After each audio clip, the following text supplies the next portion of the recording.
Hello दोस्तों, नमस्कार। हमारे यूट्यूब चैनल में आप सबका स्वागत है। तो आज की क्लास में पढ़ने वाले हैं अपन चुंबक मैग्नेट, ठीक है, जो कि बहुत ही इंपॉर्टेंट टॉपिक है। और ये अभी जैसे इलेक्ट्रीशियन से अगर आप ITI कर रहे हैं तो उनके लिए भी बहुत ही बेस्ट है। और उसके साथ साथ अभी जो वैकेंसी आई हैं अपने MP में, है ना, बिजली विभाग की, LA की, TA की, है ना, तो उनके लिए भी बहुत इंपॉर्टेंट क्लास रहेगी, ठीक है ना। तो चलिए स्टार्ट करते हैं। मैग्नेट बहुत ही इंपॉर्टेंट टॉपिक रहता है ना, क्योंकि अगर आप सेकेंड ईयर में चल के जैसे ट्रांसफार्मर वगैरह, DC जनरेटर, DC मोटर, है ना, मशीन का चैप्टर पढ़ रहे हैं तो उसके पहले अपने को क्या पढ़ना चाहिए? मैग्नेट, ठीक है। तो चलिए स्टार्ट करते हैं। तो सबसे पहले मैग्नेट को हिंदी से क्या बोलते हैं? चुंबक, ठीक है। तो इसकी डेफिनेशन पढ़ते हैं क्या है। तो ऐसा पदार्थ, है ना, जिसमें लोहे के टुकड़े को अपने ओर आकर्षित करने का क्या रहते हैं? गुण रहता है, ठीक है। वो क्या कहलाता है? आपका चुंबक, ठीक है। अब इसके बाद चुंबक से रिलेटेड कुछ टर्म्स पढ़ेंगे, परिभाषाएं भी पढ़ेंगे। सबसे पहले इसकी प्रॉपर्टी पढ़ लेते हैं ना, इसके क्या क्या गुण होते हैं, ठीक है।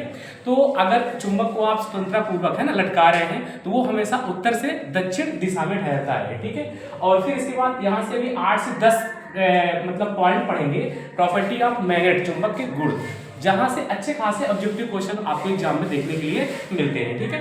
तो जैसे पहला है ना पॉइंट है आपका, चुंबक लोहे स्टील को क्या करता है? आकर्षित करता है, ठीक है। तो लोहा तो ठीक है, स्टील जैसे वर्ड है यहाँ पे, तो ये नॉर्मल ये वाला स्टील नहीं रहता है ना, ये बात कर रहा है जैसे स्टेनलेस स्टील हो गया, है ना, ये वाले टाइप, है ना, इनकी स्टील की बात कर रहा है। और लेटेस्ट अभी ही कोई कंपटीशन का एग्जाम था जहाँ पे ऐसे क्वेश्चन मिले हैं देखने के लिए, ठीक है।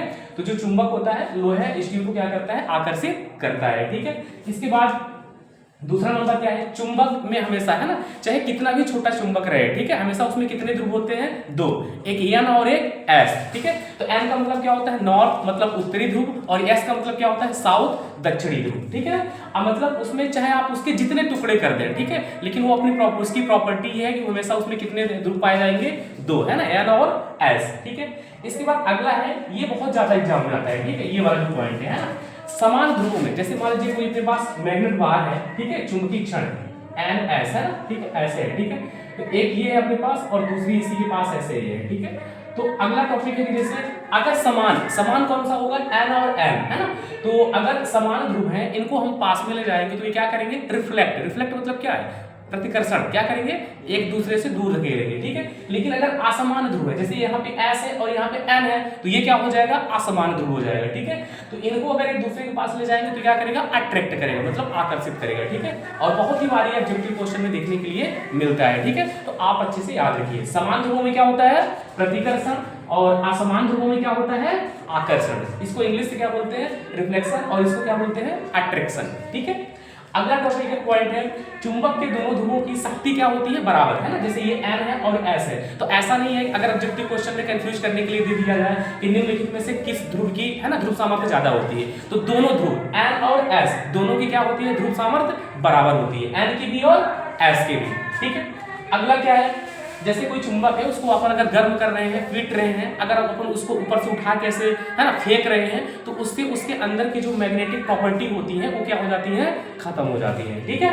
फिर अगला नंबर, चुंबक के कितने भी टुकड़े कर दिए जाए, हमेशा उसमें कितने ध्रुव रहेंगे? वो दो ध्रुव ही रहेंगे, ठीक है। ये सब आपको प्रैक्टिकली भी, है ना, आपको सब बताएंगे वर्कशॉप में, ठीक है। इसके बाद अगला नंबर है, चुंबकीय शक्ति पोल पर क्या होती है? सर्वाधिक होता है। ये बहुत अच्छा क्वेश्चन है, कई बार एग्जाम में आया है, ठीक है। कि जैसे यहाँ पे दे दिया कोई चुंबकीय क्षण है, तो यहाँ सबसे ज्यादा चुंबकीय शक्ति कहाँ पे रहेगी? N और S, मतलब ध्रुवों में रहेगी, ठीक है। और पूछा जाए सबसे कम कहाँ रहेगी, तो इसके केंद्र बिंदु पर। कहाँ पर? केंद्र बिंदु पर, ठीक है। और सबसे ज्यादा कहाँ रहेगी? जहां पे इसके क्या है? पोल है, मतलब इसके ध्रुव है, ठीक है। पोल को हिंदी से क्या बोलते हैं? ध्रुव। तो सबसे ज्यादा चुंबकीय शक्ति कहाँ पे होती है? पोलों पर होती है, ठीक है। इसके बाद चुंबक अपने पास के चुंबकीय पदार्थों को भी चुंबित कर लेता है, और यह गुण इसका क्या कहलाता है? प्रेरण कहलाता है। इसको बहुत डिटेल से भी पढ़ेंगे भी अपन, ठीक है। फिर ये जैसे सहप्रेरण, है ना, और म्यूचुअल इंडक्टेंस, ये सब बहुत अच्छे तरीके से इनको अपन कवर करेंगे, ठीक है। तो ये नॉर्मल चुंबक की, है ना, प्रॉपर्टी थी, चुंबक के गुण थे। अब अगला टॉपिक है टाइप्स ऑफ मैग्नेट। जो चुंबक है, तो चुंबक के कितने प्रकार हैं? तो चुंबक कितने प्रकार के होते हैं? दो प्रकार के। पहला होता है नेचुरल मैग्नेट और दूसरा होता है आर्टिफिशियल मैग्नेट, ठीक है। नेचुरल मैग्नेट मतलब क्या होता है? प्राकृतिक चुंबक, ठीक है, जो प्रकृति में पाया जाता है। और दूसरा होता है आर्टिफिशियल मैग्नेट, ठीक है, जो मानव द्वारा निर्मित होता है, ठीक है। तो अभी आ गया अपन, जैसे मानव द्वारा निर्मित जो आर्टिफिशियल मैग्नेट है, तो इनके बनाने की विधियां कितनी प्रकार की हैं? 4-5 प्रकार की होती है। इनको बहुत अच्छे से पढ़ेंगे और यहाँ से एग्जाम में अच्छे क्वेश्चंस आते हैं, ठीक है। अब पहला नंबर देखेंगे अपन नेचुरल मैग्नेट, ठीक है। तो नेचुरल मैग्नेट की डेफिनेशन क्या है? प्रकृति में मिलने वाला लॉ ऑफ आर्ट्स क्या कहलाता है? प्राकृतिक चुंबक कहलाता है। और यहाँ से सबसे इंपॉर्टेंट है इसका रासायनिक सूत्र क्या होता है? जैसे इसका रासायनिक नाम मैग्नेटाइट है और इसका सूत्र क्या होता है? Fe3O4। अगर यहाँ से क्वेश्चन आता है प्राकृतिक चुंबक से तो ये 2-3 क्वेश्चन में आपको 100% क्वेश्चन से यहाँ से मिल जाएगा, ठीक है। तो मैग्नेटाइट और इसका फार्मूला क्या होता है? Fe3O4, ठीक है। और प्राकृतिक चुंबक की ध्रुव सामर्थ्य क्या होती है? सबसे कम होती है, इसीलिए अपन इसका यूज क्या करते हैं? बहुत ही कम, है ना, ना के बराबर करते हैं, ठीक है। और इसके इसीलिए अब आगे इसकी डिटेल्स यहीं से खत्म हो जाती है। अब आगे हम जो पूरी की पूरी डिटेल्स पढ़ते हैं तो आर्टिफिशियल मैग्नेट के बारे में पढ़ते हैं, ठीक है। अब अगला नंबर है आपका आर्टिफिशियल मैग्नेट। तो आर्टिफिशियल मैग्नेट को हिंदी से क्या बोलते हैं? कृत्रिम चुंबक, मतलब मानव द्वारा जो निर्मित चुंबक होता है वो क्या कहलाता है? आर्टिफिशियल मैग्नेट, ठीक है। तो ये कितने प्रकार का होता है? दो, एक परमानेंट और दूसरा क्या होता है? टेम्परेरी। परमानेंट मतलब क्या होता है? स्थायी चुंबक, और टेम्परेरी क्या कहलाता है? अस्थायी चुंबक, ठीक है। जैसे अपन बात करें सीलिंग फैन वगैरह है, ठीक है। तो इसमें जैसे अपन जब तक सप्लाई दे रहे हैं तब तक उसमें मैग्नेट बन रहा है, तब तक उस पंखे क्या कर रहा है? उसको घुमा रहा है और अपना पंखा चल रहा है। तो कुल मिला के यहाँ पे जो चुंबक बन रहा है तो कौन सा बन रहा है? टेम्परेरी बन रहा है, ठीक है। तो अगली क्लास में इसको अपन डिटेल से पढ़ेंगे कि परमानेंट चुंबक क्या होता है, और यहाँ से अच्छे क्वेश्चन आते हैं परमानेंट चुंबक के उदाहरण क्या क्या है, कौन कौन से पदार्थ होते हैं जो परमानेंट चुंबक में आते हैं, ठीक है। टेम्परेरी में कौन कौन से आते हैं। तो नेक्स्ट क्लासेस में अपन इसका आगे का डिटेल्स पढ़ेंगे।